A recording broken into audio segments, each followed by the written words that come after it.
જય સચ્ચિદાનંદ. આપ સૌની અંદર બિરાજેલા પરમાત્માને અત્યંત ભક્તિપૂર્વક અભેદ ભાવે નમસ્કાર નમસ્કાર નમસ્કાર. જય સચ્ચિદાનંદ. બધો આનંદ આનંદ ભરાયેલો છે ને બધો. પેલા ભરાય ને પછી ઉભરાય. બધા લાગે કે આ ખુશમાં છે, થોડા શિબિર ભરીને આયા લાગે છે કે છે.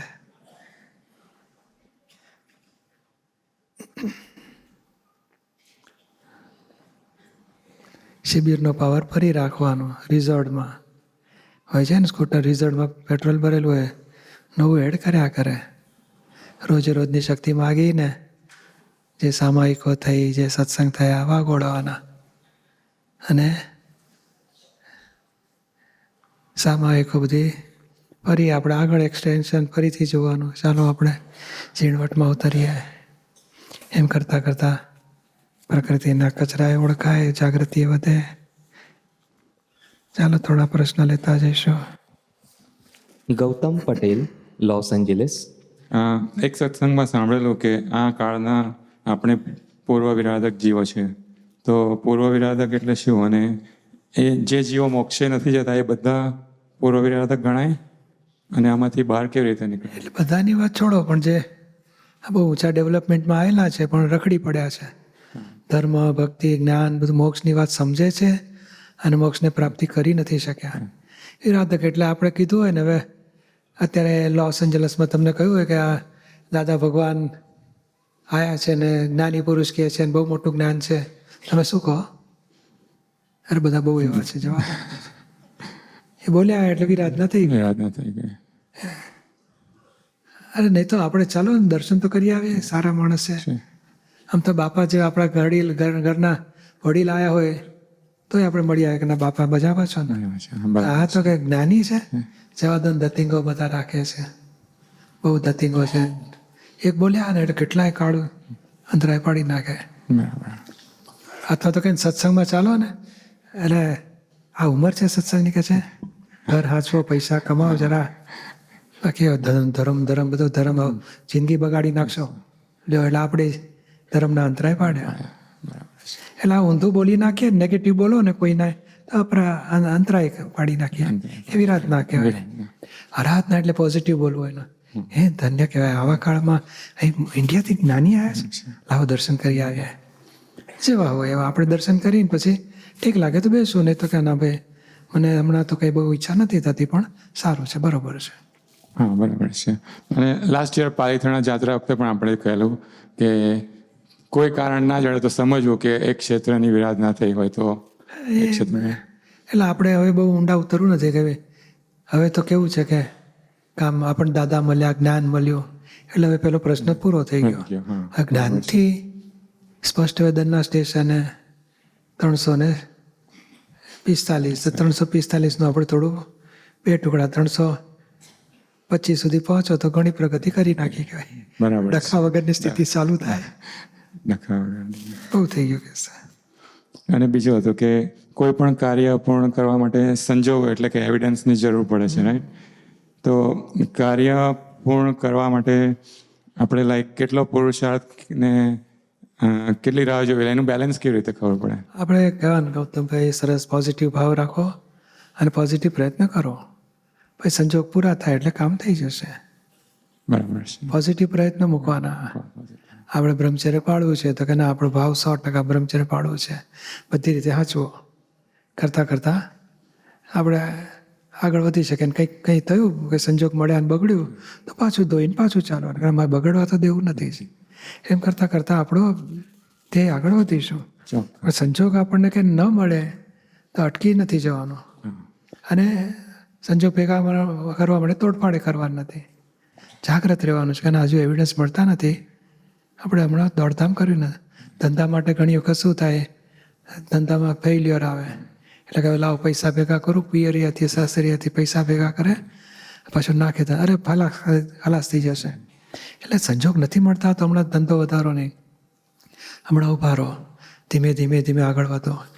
સંજોગ બગડતા જાય તો ઓર સમજવાનું કે રાત ચાલુ થઈ છે એટલે હમણાં ધંધા ઓછા કરી નાખો, સંકોચાઈને રહો, ધંધા નોકરીઓ ચાલુ કરો, ઉપાધિ સવડા સંજોગ મળવા માંડ્યા એટલે પછી આગળ વધો. એટલે ત્યારે સહજ રહેવાનું, right?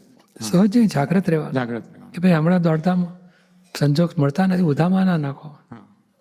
હું આમ કરું ને તેમ કરું ને શું કરું ને પેલું સારું કમાયા હોય ને પાછું વધારે કમાવાની લાજમાં પાછા આગળ વધે ને પછી સંજોગ બગડતા ગયા એ વધારે પૈસા નાખતા બધા ખલાસ થતા જાય. એટલે એ બધું બહુ મોટું જાગૃતિ માગે છે. હા. જય સચિદાનંદ. ગાયત્રી ત્રિવેદી. આ જન્મમાં કોઈ ફાઇલ ના હોય તો ગયા જન્મમાં હિસાબો કેવી રીતના ચોખ્ખા કરીને આવ્યા હોય? એટલે ભાવથી આ બધું ગયા ભાવમાં આપણે એક દણી જોઈએ, મારું કોઈ ધ્યાન રાખનાર તો જોઈએ ને, એક છોકરો જોઈએ, એક છોકરી, ભાઈને બેન તો જોઈએ ને કે છે. એ બધું ચિત્ર્યું હોય એટલે હિસાબ બાંધ્યો કહેવાય. અને ગયા ભાવમાં એવું ચિત્ર કે ધણી ના જોઈએ, છોકરા ના જોઈએ, બસ કંઈક જ્ઞાની મળે, સત્સંગ મળે, આશ્રમમાં જઈશું, શાંતિથી રહીશું, સેવા કરીશું, એવું મળે આ ભાવમાં. અને નાનપણમાં એવો અનુભવ થયો કે ગાયત્રીને એક અનુભવ થયો કપટનો કે રમકડું હતું, એક રમકડામાં એને એવું લાગ્યું કે આ સારું રમકડું છે, એવી રીતે લઈ લીધું અને પછી ખબર પડી કે આ રમકડું તૂટી ગયું. તો એને એ વખતે એવું કપટ લાગ્યું અને પછી એને અનુભવ થયો કે આ કપટથી લીધું એટલે એમ કે આવું ના કરવું જોઈએ, સારી વસ્તુ આપણે લઈ ના લેવી જોઈએ, એવો અનુભવ થયો. તો એ જ્ઞાન હોવું જોઈએ ને? હા, એટલે બધું પૂર્વનો અભ્યાસ બધા હેલ્પ કરે. નહીં તો કે તૂટે ફૂટે આપણે શું કરીએ કે તૂટલું જ હશે. અને લીધું ખોટું, સારું થયું, બધાનું ખોટું કર્યું એવું ના લાગે, સારું કર્યું લાગે. એટલે આ બધા ક્રોધમાન માયાલોભ ચલાવે છે. કંઈક જાગૃતિ, પૂર્વે ડેવલપમેન્ટ ઊંચું આવ્યું હોય તો એને જાગૃતિ આવે. આ કપટ કર્યું, આ ક્રોધ કર્યો, ખોટું કહેવાય, બીજાને દુઃખ આપ્યું ખોટું કહેવાય, એ ઉપાદાન કહેવાય, જાગૃતિ કહેવાય. આવે તો સારી વાત છે. અને દરેક સ્ત્રીમાં કપટ, મોહ, લોભ ને ભરેલી જ હોય કે ઓછું બી હોઈ શકે? ના ના, હોય ને, એટલે તો આ ખોખું સ્ત્રીનું બન્યું. આમ ઓછું હોઈ શકે આમ કે કપટ? ઓછું એટલે શું, કોકને 100 હોય, કોકને 80 હોય, કોકને 70 હોય, પણ હોય ખરું. 50 થી ઉપર જ હોય બધું. 50 થી નીચે વાળા ભાઈઓમાં ઓછું હોય, 50 થી નીચે, 50 થી ઉપર ગયું હોય. અને અમુક વાર પૂજ્યશ્રી એવું થાય છે કે વિચારો ગમે તેટલા કોઈના માટે સારા રાખીએ અને સારું કામ કરીએ ને તો પણ એમને એ વિચારો પસંદ જ નથી આવતા એમ. હા, એટલે સમજવાનું કે આપણા વિચારો ભૂલવાળા છે, કેમ પસંદ નથી આવતા. પણ પૂજ્યશ્રી એમને સારો રસ્તો બતાવીએ તો હા, એ સારો રસ્તો બતાવો, પણ કંઈક આગ્રહ હોય અને આપણા દ્રષ્ટિથી સારો ને કે એની દ્રષ્ટિથી સારો. સહજ રીતના બતાવીએ. અરે સહજ રીતે, પણ તમારી દ્રષ્ટિથી જ ને, કે જ્ઞાનીની દ્રષ્ટિથી હોય. એટલે જ્ઞાનની દ્રષ્ટિએ એટલે જ્ઞાનમાં આવવા માટે કહીએ એ રીતના? હા, એટલે કહીએ તો આપણે પછી આગ્રહ વગર કહીને છોડી દેવાનું. પછી ના આવે તો બીજી વખત આવજો, હા, ધ્યાન રાખજો, વાત પૂરી થઈ. આવડા ભાવ નહીં કરાવવાના. ના પાડી તો કેમ નથી આવું, ભાઈ નહીં ફાવે તો શું કામ નહીં ફાવે. એ જેટલું ના પાડે ને એટલું આપણે આગ્રહ કરીએ તો વધારે ના પાડશે. એટલે એ કહે ને કે મને આમ છે તેમ છે, એટલે તરત આપણે ફરી જવાનું. ના ના, બીજી વખત ધ્યાન રાખજો, ટાઈમ મળે તો જરૂર આવજો. હા હા, ચોક્કસ આવીશ. સવળી સહી કરાવીને છોડવું, ઊંધી સહી કરાવો તો આપણા નિમિત્તે એને અંતરાય પડ્યા કહેવાય. જય સચિદાનંદ. હા. નુપુર પૂજક. ક્વેશ્ચન છે કે અથડામણ ટાળો બુકમાં એવું છે કે કોઈ માણસ વઢવા આવે, શબ્દો બોમ્બ ગોળા જેવા આવતા હોય ત્યારે આપણે જાણવું કે અથડામણ ટાળવાની છે. આપણા મન ઉપર અસર બિલકુલ હોય નહીં, છતાં ઓચિંતી કંઈ અસર દેખાય ત્યારે આપણે જાણીએ કે સામાન્ય મનની અસર આપણા પર પડી એટલે આપણે ખસી જવું. તો ક્વેશ્ચન એ હતો કે ખબર કઈ રીતે પડે કે એ સામાન્ય મનની અસરો આપણા પર પડી કે પછી એવું હોય કે આપણા ભરેલો માલ ઊભો થયો કે એ અસર ઊભી થવાનું કારણ શું? છતાંય આપણે સમજી જવાનું કંઈક અથડામણ થશે એવું લાગે છે, માટે અથડામણ ટાળો. આપણે આમ બોજો વધવા માંડે એટલે સમજવાનું કે હવે આપણું હોય કે એનું હોય, આપણે અથડામણ ટાળવી છે. અથવા તો બીજો ઉપાય કરવાનો, આપણે એ બટન દબાવી દેવાનું, ફાઇલ સંભાવે નિકાલ કરવો છે, અથડામણ ટાળવી છે, એડજસ્ટમેન્ટ લેવા છે, સંભાવે નિકાલ કરવો છે. શુદ્ધાત્મા જુઓ, ફાઇલનો સંભાવે નિકાલ કરવો છે, મને શક્તિ આપો. બોજો મન ઉપર બોજો આવવા માંડે એટલે હવે આપણું 2 કારણ હોઈ શકે. કાં તો આપણું મન એટલું ક્લિયર હોય તો આપણને સમજાય કે સામાનની ભારે પ્રકૃતિનો પડઘો પડે છે, અથવા તો આપણને એ વ્યક્તિ માટે અભિપ્રાયો હોય, પૂર્વગ્રહ હોય, દેખતાની સાથે આપણને બોજા થવા માંડે. આ પેલો આવ્યો, હમણાં માથાકૂટ કરશે, આવું બોલશે, એટલે આપણા અભિપ્રાય આપણને બોજો આપવા કરે. એટલે આપણે આપણા અભિપ્રાય ઉપર જ લક્ષ્ય રાખો. આ તો આગળની સ્ટેજમાં ખૂબ જ પોતાનું સહજતા આવી છે, ગ્રંથિઓ બધી ઘણી વાળી શકાય બની ગઈ છે. પછી પડઘા આપણને પડે સામાના. અત્યારે આપણે સમજવું હોય તો મારા અભિપ્રાય એ માણસ માટે ચોખ્ખા થઈ જાય તો મને વ્યક્તિની હાજરીનો બોજો નહીં લાગે. અને જો સામે કોઈ સ્ટ્રેન્જર હોય તો પણ એ આપણા અભિપ્રાય મતલબ આપણું બની શકે. એટલે આપણે શુદ્ધાત્મા જુઓ ને સ્ટ્રેન્જર માટે અભિપ્રાય જ ને, આવું કરશે તો આમ કરશે તો આવો છે તેવો છે, મોઢું આવું દેખાય છે, આમ કરી નાખશે તો, એટલે આપણા અભિપ્રાય આપણને બોજો કરે છે. આપણે શુદ્ધાત્મા જુઓ અને સંભાવે નિકાલ કરીને છટકી જાઓ. ઓકે, જય સચ્ચિદાનંદ. પ્રશ્ન છે પાલીતાણા જાત્રામાં થયેલ જ્ઞાન અનુભવ પર.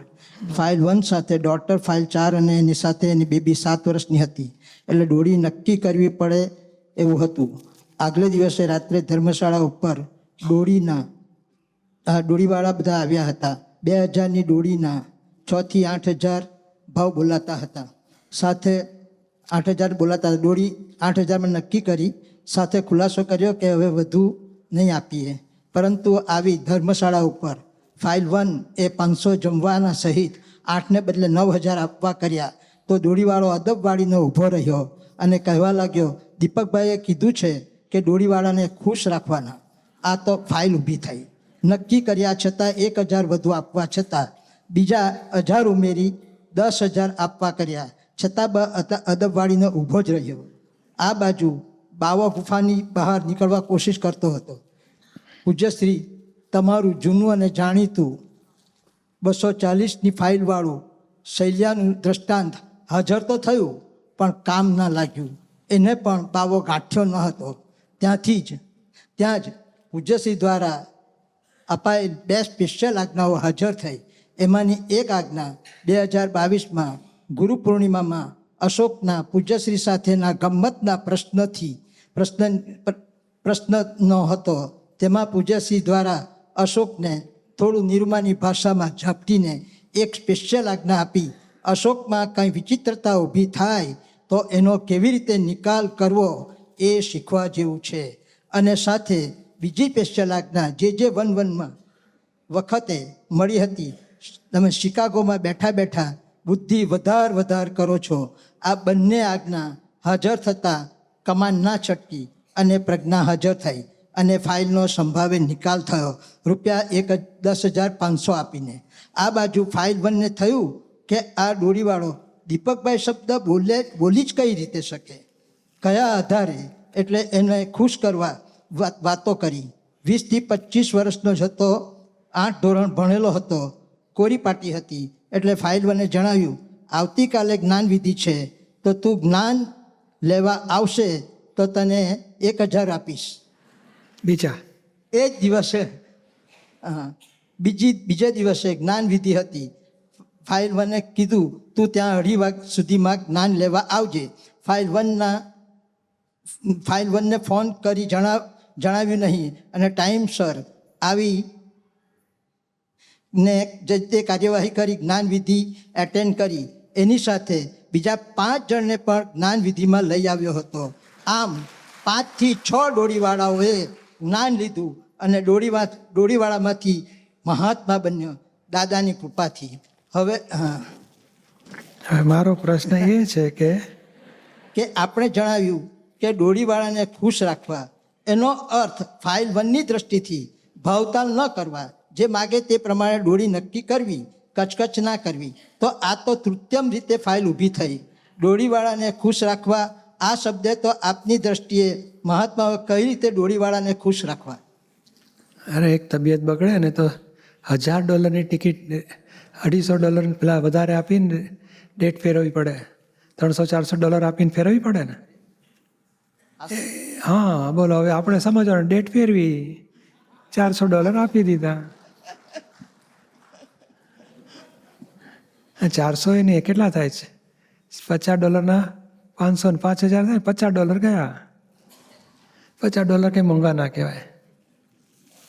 શિકાગો વાળા છે, NRI કહેવાય. $50-70 તો આમ તો એક ગાડીનું પાર્કિંગ કરવું હોય ને તો $30 લઈ લે એ લોકો. તો પછી આ લોકોને બિચારાને શું, એ લોકો થોડા બંગલા બાંધવાના છે? નહોતી કરી, બિલકુલ. સારું કર્યું તમે. અને જો તમે ના કરીને એટલે બિચારો જ્ઞાન લેવાય આવી ગયો. લીધું ને ચાલો ભાઈ, આવો ને આવો ઉપકાર કર્યા કરજો વધારે પૈસા આપીને. અને જાત્રા એટલે શું ખબર છે? લોભની ગાંઠ તોડવા માટે જવાનું છે. અને જાણી જોઈને છેતરાવ ને એટલે આપણી લોભની ગાંઠે તૂટે અને આપણે સૂક્ષ્મમાં જ્ઞાનની કમાણી કરીએ. અને પેલો કે બંગલા બાંધવા નથી. એ લોકોને આજે મળ્યો ને ધંધો, પછી 5-7 દિવસ મળતો જ નથી. બે છોકરા હોય બિચારા, અહીંયા તો ફોન પર વાતો થાય છે મારે. એના પર થાય છે ને. બસ હવે 5 આજ્ઞા સમજાવી દીધી ને એને. ના એ તો આપણે નહીં સમજાવવાનું, હા કમ્પાઉન્ડર નહીં સમજાવે. હા, એને કહેવાય ત્યાં તું સત્સંગમાં જજે અથવા તો ત્યાંના લોકોને કોન્ટેક્ટ કરજે, અડાલજના આપતા પુત્રને.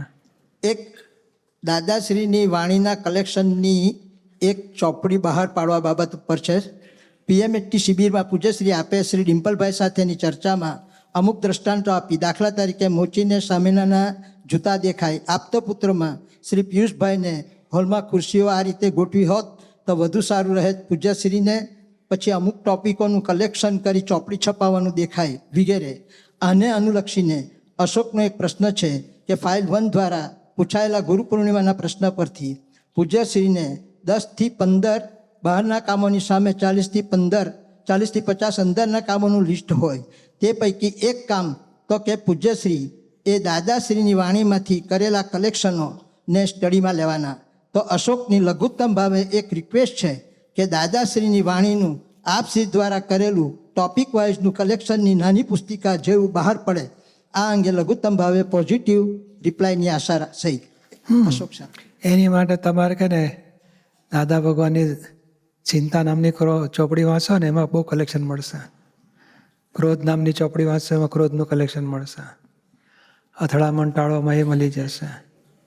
વાણી વ્યવહારમાં એ કલેક્શન મળી જશે. રેડીમેડ છે બધું. વ્યસન ઉપર વ્યસનનું કલેક્શન મળશે. એ ચોપડી નામ પરથી સમજી જશો ને કલેક્શન મળી જશે તમને. જય સચિદાનંદ. બાકી દાદાની વાણી સિવાય કોઈની વાણી છાપવાની જરૂર જ નહીં. આ તો વિડીયોમાં દાદાની વાણી મળી શકે નહીં અને બહાર ટેલિકાસ્ટ થઈ શકે નહીં, એટલે આ વિડીયો નિરૂમાની દીપકભાઈની શરૂ થઈ. નિરૂમાની પહેલાં થઈને પછી દીપકભાઈની ચાલુ કરી. આખી ખરેખર તો દાદાની વાણી પ્રમાણ ગણજો, અલ્ટિમેટ છે. દાદાની વાણી માટે જ કહું છું. પણ હા, અલ્ટિમેટ છે. અને દાદાની વાણી આ છે કે ને કે નર્મદાનું પાણી આવે ને પછી ખાન સાહેબના ઘરે તો ખાન સાહેબનું પાણી થઈ જાય, નર્મદાનું રહ્યું નહીં. એટલે આપણે નર્મદાનું પાણી ઉપાડો, ત્યાંથી મળે જ છે બધું. કોરસીઓ ભરી આવો, પી નાખો ગડગડાવીને. દાદાની વાણી રેડીમેડ છે. જ્ઞાનવાણી, દાદા જ્ઞાનવાણી કેટલી બધી અવેલેબલ છે. 30, 40, 45 સેટ થઈ ગયા છે. ચાલો પછી જય સચ્ચિદાનંદ. જય સચ્ચિદાનંદ પૂજ્ય છે મિતેશ. આપણે આસિમ જય જયકાર ઉપર થોડા સવાલ હતા. આપણે MMSTમાં એક દિવસ વિધિના બદલે અસીમ જય જયકાર કરાવ્યા અને તમે કીધું બી ખરું કે આનું ખૂબ મહત્વ છે. એટલે આમાં કેવું હોય છે? નવેમ્બર 2023 અંક વાંચી લેજો. આવ્યું છે ને એમાં છે ને.